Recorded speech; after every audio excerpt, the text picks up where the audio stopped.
कि एक पाकिस्तान से औरत आराम से आ जाती है, तो वो कौन लोग हैं जो डंका पीटते हैं हमारी सरहदें सेफ हैं, कोई सिक्योरिटी में हमारी खलल पैदा नहीं होता, हम ये कर देते हैं। जब से प्रधानमंत्री आए भारत जो है दहाड़ रहा है, चिंगाड़ रहा है, ललकार रहा है।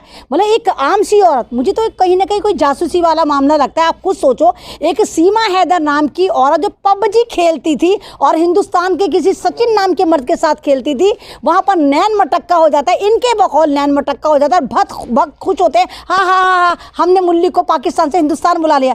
अरे जनाब, एनआरसी अगर आपको याद हो, एनआरसी में तो मोदी जी ने ये कहा था कि हम पाकिस्तान के हिंदू भाइयों को, हिंदू बहनों को सेफ करा के लेकर आएंगे। ये तो तुम्हारे साथ ज्यादती कर दी, वहाँ से भी मुसलमानों को उठा कर लेकर आ रहे हो। और कमाल की बात ये, भक्त जो खुश हो रहे हैं, सीमा हैदर अपने साथ तुम्हारे लिए 4 दामाद लेकर आइए, 4 लड़के लेकर आइए जो तुम्हारी बहनों से शादियां करेंगे। तो जो लोग खुश हो रहे हैं, मैं तो सरकार से सवाल करूंगी, कहाँ है आया वो सिक्योरिटी जिसका ढंडोरा पीटा जाता है जब सीमा हैदर जैसी कोई भी आम सी औरत जो बिना मर्द के आ जाती है। और ये नहीं कि एकदम से आई है, वो 2 बार आ चुकी है यहाँ पर, अपना मकान बेच रही है। मतलब वहाँ पर कमाल की बात ये भी, उसका मकान बिक जाता है, उसके खानदान वालों को खबर नहीं लगती। सुनने में भी यार उसका मियाँ सऊदी अरब में कमा रहा है, उसके मियाँ को खबर नहीं लगती कि उसकी बीवी उसका मकान बेच रही है। और फिर अपने 4 बच्चों को उठाती है। बच्चे भी कोई ऐसे नहीं कोई 6 महीने का, कोई 8 महीने का, ऐसे नहीं, बच्चे भी समझदार हैं ना। वो बच्चे खानदान में कांटेक्ट करते, ना बच्चे अपनी माँ से पूछते, ना बच्चे अपने बाप से बताते कि हमारी माँ हमें हिंदुस्तान लेकर जा रही है। तो मुझे तो कहीं ना कहीं ये जो लव एंगल से ज़्यादा ये जासूसी एंगल नज़र आता है। और अगर हसन ये वाला केस वो पाकिस्तान से कोई सीमा शर्मा आई होती और हिंदुस्तान में किसी मोहसिन रज़ा से शादी करी होती, आप यकीन करिए कि पूरे मुसलमान समाज को ये टारगेट करते। और मोहसिन रज़ा नाम का या अहमद रज़ा नाम का या अहमदीन नाम का कोई लड़का होता तो उसको जेल की जीनत बनाकर तमाम ठीकरे उसके सर फोड़ दिए जाते और उसकी 7 पुश्तों के लिंक पाकिस्तान से गद्दारी मुखबिरी से निकाल के उसको जेल में डाल दिया जाता। और स्ट्रीम चैनल चिल्ला रहा होता, देखो भारत का हर मुसलमान गद्दार होता है, देखो पाकिस्तान की हिंदू बहन को जो जासूस, को तब जासूस बना देते कि जासूस है, देखो मुसलमान जासूसी कर रहा है। तो ये सब ड्रामे चल रहे हैं। यहाँ पे मसला ये भी तो है ना कि सीमा हैदर हैं, वो हिंदू धर्म अपना चुकी हैं, इसलिए उन्हें जासूस नहीं कहा जा रहा और इसे बड़ी चीज समझा जा रहा है। अगर वो खुद को मुसलमान यही तो मैं कह रही हूँ कि सीमा हैदर ने कहा मैं अपनी मर्जी से धर्म परिवर्तन कर रही हूँ। हसन आप भाई बताओ, क्या मुसलमान ने कोई एहतजाज करा? हमें प्रॉब्लम नहीं, तुम हिंदू बनो, तुम सिख बनो, तुम दलित बनो, कुछ भी बनो, क्योंकि धर्म तुम्हारे, हमारे और किसी के भी वो आस्था का मामला है, वो दिल का मामला है।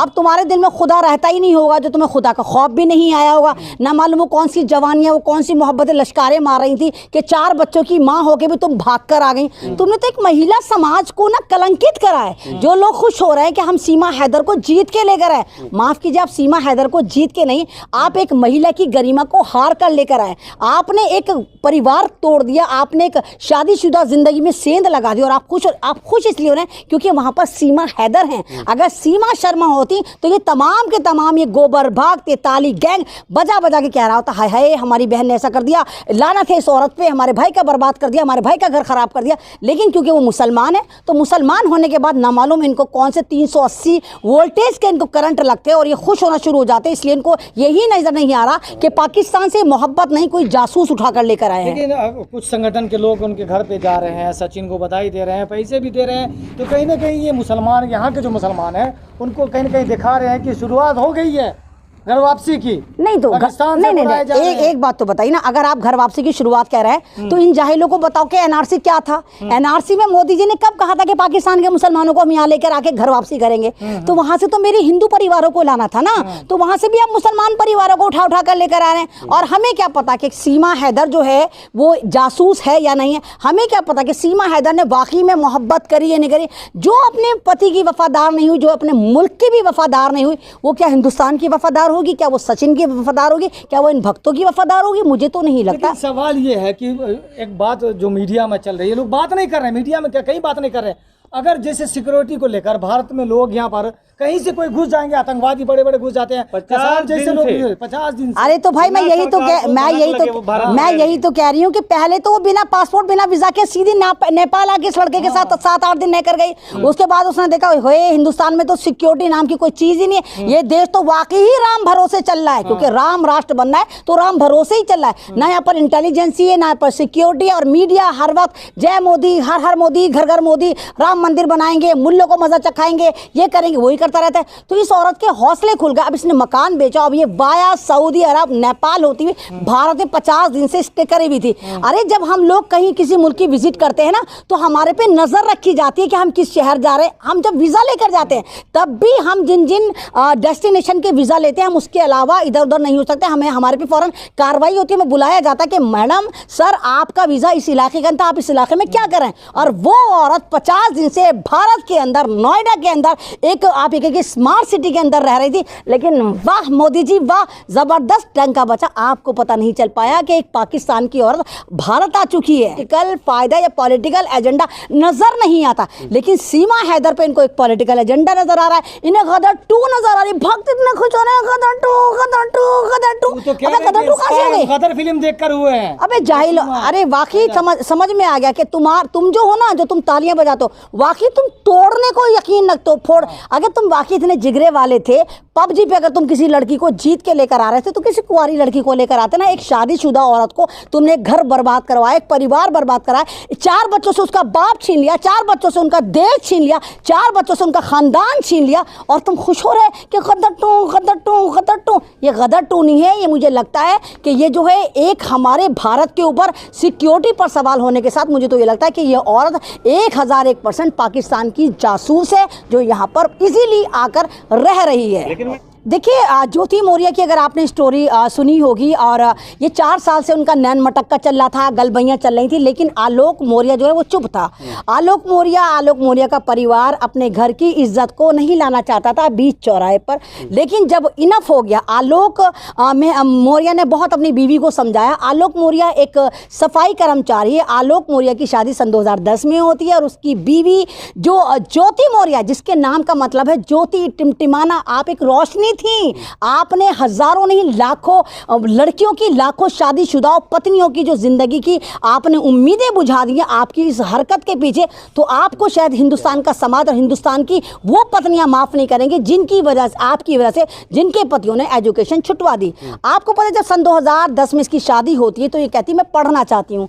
आलोक मौर्य खुश हो जाता है। आलोक मौर्य को ये लगता है कि मेरे घर के हालात जो शायद और संवर जाए। हालांकि आलोक मौर्य भिखमंगा नहीं था। आलोक मौर्य के जो फादर थे वो प्राइमरी स्कूल के हेडमास्टर रहे हैं और एक रेपुटेड फैमिली से हैं, आजमगढ़ के। तो वो इजाज़त दे देते हैं, ये पढ़ने जाती है, इसकी ट्रेनिंग करी जाती है, और ट्रेनिंग करने के बाद सन 2016 में ये SDM पद पर लग जाती है। उसके बाद इसके तेवर बदलने शुरू हो जाते हैं। जब वो ये ना कहते हैं ना कि नया नया मुल्ला प्याज बहुत खाता है, अब इसकी आंखें फटती है, ला इतना ज़बरदस्त मॉडर्न ज़माना है, यहाँ पर इतना बड़ा ऑफिसर है। तो ये जो है एक दूबे के साथ नैन मटक्का करना शुरू कर देती हैं।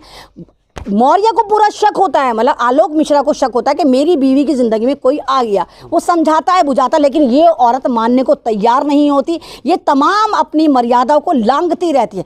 बाद में पता चलता है आलोक जो है उसको शक होता है कि ये कुछ ना कुछ गड़बड़ करने वाली है। आलोक जो है इसकी चैट निकालता है और उसके होश उड़ जाते हैं जब उस चैट में पढ़ता है कि आलोक को मारने का प्लान उसकी बीवी और बीवी का आशिक बना चुके होते हैं। अब वो सोचता है कि मैं क्या करूँ। जाहिर सी बात है दोनों ही बड़े पद पर हैं। वो SDM भी बड़े पद पर है जो उसकी बीवी है, और SDM का यार भी बड़े पद पर है जो उसका घर खराब कर रहा है। तो मजबूर होकर जो आलोक मौर्य है वो इस बात को पब्लिक कर देता है और रोते रोते कहता है कि मेरी जान को खतरा है, मेरी जान को बचाया जाए। आप ये देखिए तमाम मीडिया इस वक्त इस न्यूज़ को चला रहा है और ज़्यादातर लोग जो हैं वो आलोक मौर्य के साथ हैं। आलोक मौर्य के बारे में ये कहा गया है कि बाज़ दफ़ा ऐसा भी हुआ कि उसके घर में मतलब पैसे नहीं थे तो उसने अपनी कटौती करके नमक से रोटी खाई, लेकिन ज्योति मौर्य के जो खर्चात हैं, उसकी जो ट्रेनिंग है, उस पर कोई आंच नहीं आने दी। अब एक बात देखिए, आलोक मौर्य जो है वो अपनी बच्चियों से नहीं मिल पा रहा है, लेकिन हमारा मर्द समाज जो है यहाँ पर मुझे फिर लगता है कि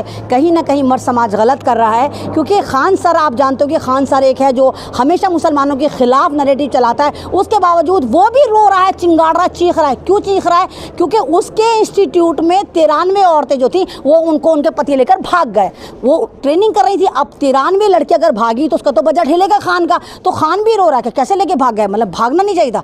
तो यहाँ पर मर्द जो है वो अब एक नारा लेकर आ गए कि बेटी पढ़ाओ और बीवी बचाओ। यानी अगर तुम अपनी बीवी बचाना चाहते हो तो उसको खुदारा एसडीएम मत बनाओ। ये आज मर्द सोच रहा है। कितने मीम वायरल हो रहे हैं कि मंदिर में एक आदमी जाके घंटा बजा रहा है, प्रभु मुझे मेरी बीवी से निजात दिला दो। तो प्रभु भी कह रहे हैं हम कुछ नहीं कर सकते, जा तू उसको एसडीएम बना, वो खुद ही तुझे छोड़कर भाग जाएगी। तो ज्योति मौर्य की वजह से जो हिंदुस्तान की संस्कृति बदनाम हुई, जो हिंदुस्तान का कल्चर बदनाम हुआ, जहां पर कहा जाता है कि जन्मों जन्मों का बंधन होता है जब 7 फेरे हिंदू रीति रिवाज से लिए जाते हैं, और ज्योति मौर्य ने उस बंधन को एसडीएम बनते जिस तरह तोड़ा, तार तार करा, वो पूरे हिंदुस्तान की समाज की लड़कियां जो दुल्हनें हैं, पत्नियां हैं, वो उसका कफ्फारा